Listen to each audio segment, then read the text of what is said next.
ارے واہ شبانہ بیٹی، تم نے یہ پکوڑے تو بہت مزے کے بنائے، بہت خستہ اور کرارے ہیں۔ سچ میں بہت مزہ آ رہا ہے، میرا جی تو چاہ رہا ہے کھاتے ہی رہوں۔ سعدیہ خالہ نے تعریف کرتے ہوئے کہا۔ میرے چہرے پر مسکراہٹ آ گئی تھی۔ اپنی تعریف کس کو اچھی نہیں لگتی؟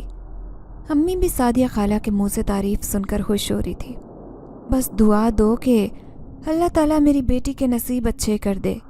میں اپنی بچیوں کو زیادہ پڑھا تو نہیں سکی، لیکن کھانا بنانے اور گھر کے دوسرے کاموں میں ماہر کر دیا ہے۔ جس گھر میں بھی جائیں گی اس کو روشن کر دیں گی۔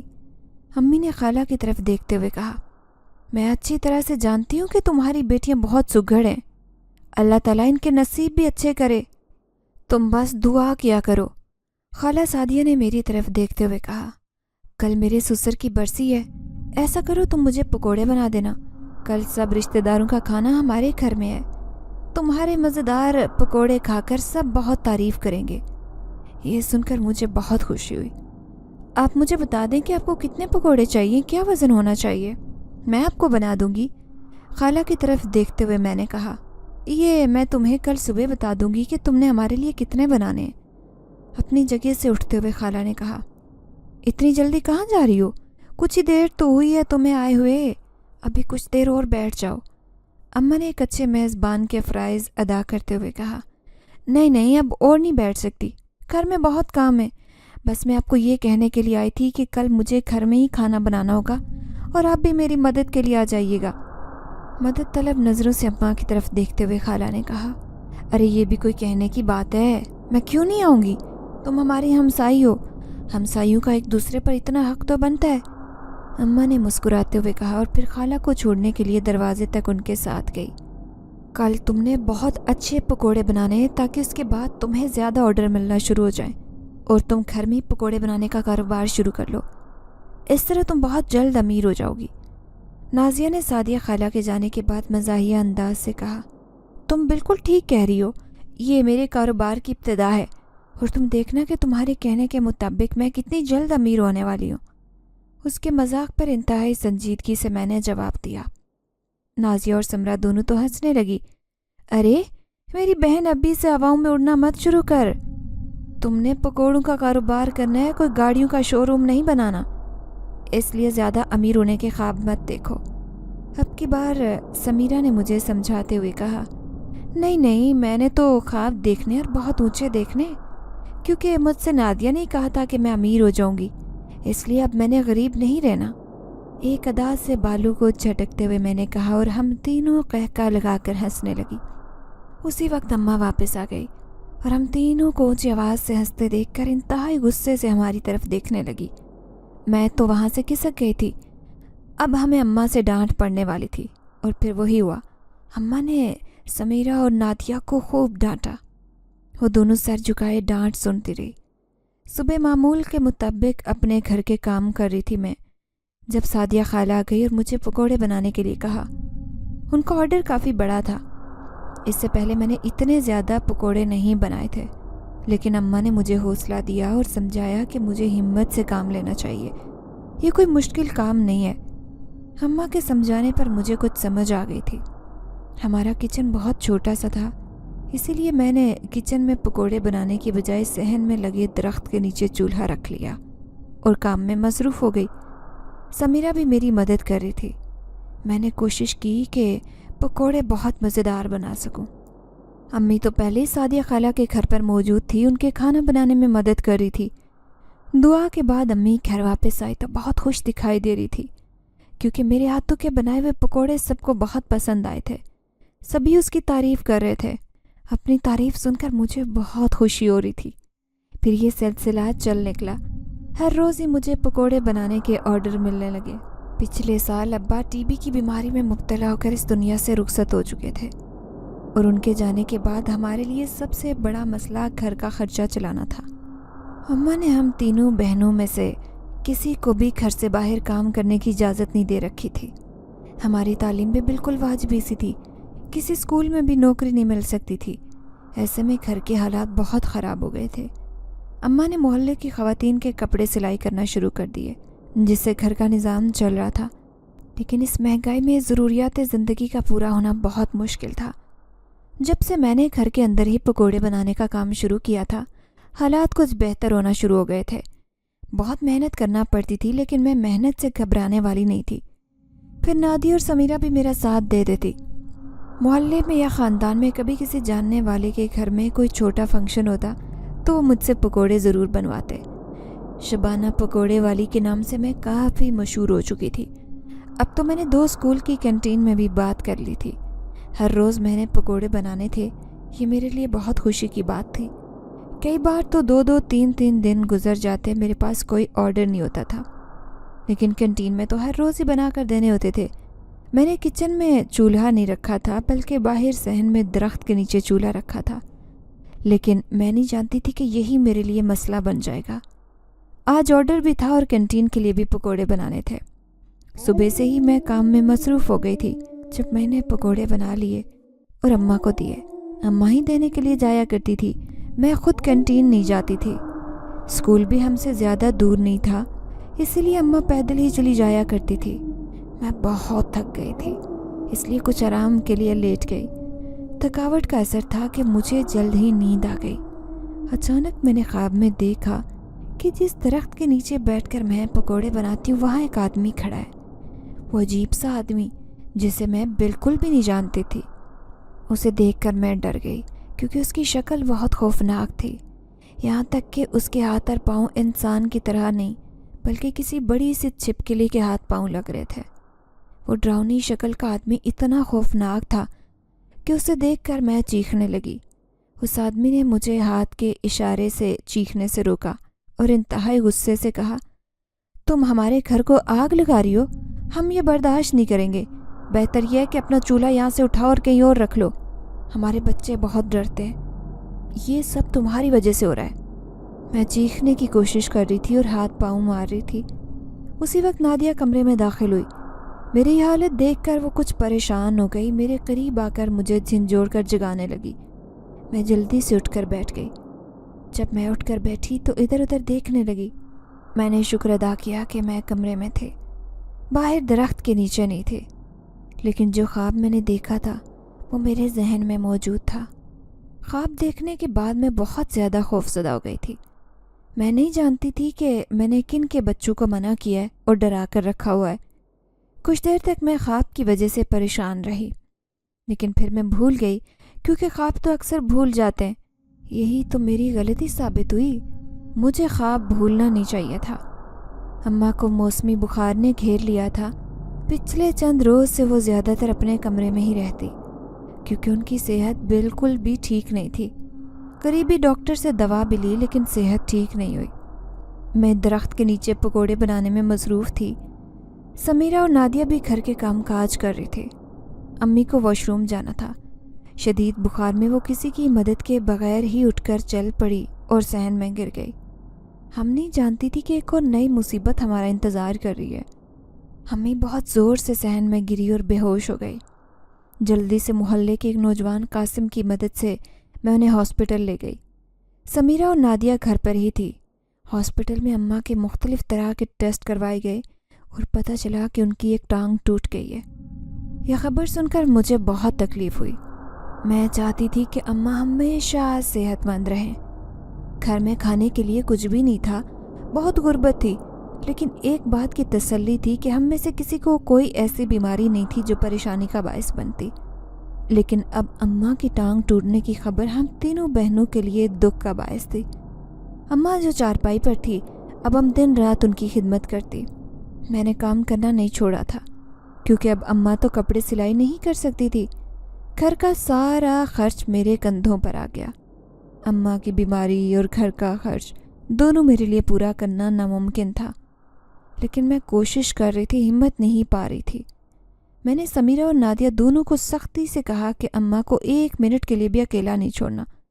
ہم تینوں میں سے ہر وقت ایک اماں کے پاس رہے گی۔ اب میں اپنا سارا کام خود ہی کرتی تھی۔ سمیرہ یا نادیہ کو مدد کرنے کے لیے نہیں کہتی تھی، کیونکہ اماں کی دیکھ بھال کے لیے ایک بہن ان کے پاس تھی تو دوسری گھر کے کام کر رہی ہوتی تھی۔ میرے ساتھ مدد کرنے کے لیے کسی کے پاس وقت نہیں تھا۔ میں بہت تیزی سے درخت کے نیچے بیٹھی پکوڑے بنانے میں مصروف تھی۔ جب اچانک ہی میرے سامنے ایک عجیب و غریب آدمی نمودار ہوا جس کے ہاتھ اور پاؤں بالکل کسی چھپکلی جیسے تھے۔ یہ آدمی بالکل ویسا تھا جیسے کہ کچھ دن پہلے میں نے خواب میں دیکھا تھا۔ اس خوفناک آدمی کو دیکھ کر تو میرے اوزان خطا ہو گئے۔ میں بہت گھبرا گئی۔ اس نے میری طرف دیکھتے ہوئے انتہائی موٹی اور بھدی آواز سے کہا، تمہیں میں نے سمجھایا بھی تھا کہ تمہاری وجہ سے ہمیں بہت مصیبت پیش آ رہی ہے۔ اس آگ کی وجہ سے ہمارے بچے بہت ڈرتے ہیں۔ تمہیں یہ جگہ چھوڑنی ہوگی، لیکن تم نے میری بات نہیں مانی۔ اب تو نقصان کی ذمہ دار تم خود ہوگی۔ وہ انتہائی غصے سے میری طرف دیکھتے ہوئے کہہ رہا تھا۔ اس کی سرخ سرخ آنکھیں بالکل کسی جانور کی آنکھوں کے مشابہ تھے، کیونکہ بہت بڑی بڑی آنکھیں تھیں۔ مجھے تو بہت خوف آ رہا تھا۔ ڈرتے ہوئے میں نے اس سے پوچھا، تم کون ہو؟ ہم نے تو کسی کو تکلیف نہیں دی، پھر کیوں بار بار ہمیں ڈرانے کے لیے آ جاتے ہو؟ میری بات کا جواب دینے کی بجائے وہ میری نگاہوں کے سامنے سے غائب ہو گیا۔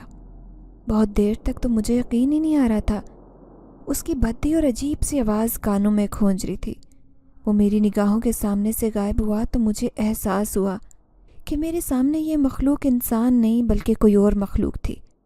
یہ خیال آتے ہی مجھے اپنا سانس حلق میں اٹکتا محسوس ہونے لگا، لیکن میں نے خود پر قابو رکھا۔ یہ وقت ایسا نہیں تھا کہ میں ڈر جاتی۔ اگر ایسے وقت میں ہمت نہ رکھتی تو سب کو بہت زیادہ مشکلات دیکھنا پڑتی، اور میں نہیں چاہتی تھی کہ میری اماں اور بہنوں کو کوئی تکلیف پہنچے یا انہیں کوئی پریشانی ہو۔ اس لیے خوف اور پریشانی کو بھی میں نے برداشت کر لیا اور دوبارہ سے اپنے کام میں مصروف ہو گئی۔ میں بار بار اس اجنبی اور ڈراؤنی شکل والے آدمی کے بارے میں سوچ رہی تھی۔ نہ جانے اسے میں نے کیا تکلیف دے دی تھی۔ میں نے تو کبھی کہیں آگ نہیں لگائی تھی۔ وہ بار بار یہی کہتا کہ آگ سے ہمارے بچے ڈر جاتے ہیں۔ اپنا کام مکمل کرنے کے بعد میں نے برقع پہنا اور آرڈر ڈیلیور کرنے کے لیے گھر سے نکل گئی۔ اماں تو اب گھر سے باہر نہیں جا سکتی تھی، لیکن میں بھی ہاتھ پر ہاتھ رکھ کر نہیں بیٹھ سکتی تھی، اس لیے میں نے خود ہی سامان ڈیلیور کرنے کا فیصلہ کر لیا تھا۔ اماں نے بھی مجھے منع نہیں کیا، کیونکہ اس کے علاوہ ہمارے پاس اور کوئی آپشن نہیں تھا۔ جب میں گھر واپس آئی تو سپہر ہو رہی تھی۔ میں بہت تھک چکی تھی، اس لیے اماں کے ساتھ ہی یہ رکھی ہوئی چارپائی پر بھی لیٹ گئی۔ اماں اس وقت سو رہی تھی، شاید کسی دوا کے زیر اثر وہ نیند میں تھی۔ مجھے بالکل بھی نیند نہیں آ رہی تھی۔ بار بار اسی ڈراؤنے آدمی کے بارے میں سوچ رہی تھی جو نہ جانے کہاں سے آیا تھا۔ میں اس واقعے کے بعد بہت پریشان ہو گئی تھی۔ اماں سے بات کرنا چاہتے تھے، لیکن ان کی حالت دیکھ کر ان سے کوئی بات نہیں کر سکی۔ میری پریشانی اپنے عروج پر تھی۔ بھوک اور پیاس ختم ہو گئی تھی۔ کچھ سمجھ نہیں آ رہا تھا کہ مجھ سے کیا غلطی ہوئی ہے۔ اگلے روز درخت کے نیچے بیٹھ کر پکوڑے بناتے ہوئے میں بہت گھبرا رہی تھی۔ نہ جانے اب کیا ہوگا۔ اچانک میرے ذہن میں ایک خیال آیا۔ میں نے صاف ستھری پلیٹ میں پکوڑے ڈال کر درخت کے دوسری طرف رکھ دیے، جہاں سے مجھے کچھ دکھائی نہیں دے رہا تھا، کیونکہ مجھے اس بات کا اندازہ ہو گیا تھا کہ جس درخت کے نیچے بیٹھ کر میں کام کرتی ہوں اسی درخت پر جنات کا بسیرا ہے، اور شاید وہ مجھے اسی درخت کے نیچے کام کرنے سے منع کرتے ہیں، کیونکہ جنات کے بارے میں میں نے سن رکھا تھا کہ وہ آگ سے بہت ڈرتے ہیں۔ میں نے جھانک کر دیکھا تو وہ پلیٹ خالی تھی جس میں نے پکوڑے ڈال کر رکھے تھے۔ یہ میرا جنات کی طرف دوستی کے لیے ہاتھ بڑھانے کا ایک طریقہ تھا۔ خالی پلیٹ دیکھ کر مجھے خوشی محسوس ہو رہی تھی اور میرے چہرے پر مسکراہٹ بھی آ گئی۔ ہمارا چھوٹا سا گھر تھا، ہم نہ تو اس گھر کو چھوڑ کر جا سکتی تھی اور نہ ہی اس کے علاوہ ہمارا کوئی اور ٹھکانہ تھا۔ چھوٹے سے کچن میں اتنا سامان تیار کرنا بھی ممکن نہیں تھا، اس لیے مجھے کچھ سمجھ نہیں آ رہی تھی۔ اگر میں اپنا چولہا کسی اور جگہ منتقل کروں تو وہ جگہ کون سی ہوگی؟ خالی پلیٹ اٹھا کر میں نے دھو کر رکھ دی۔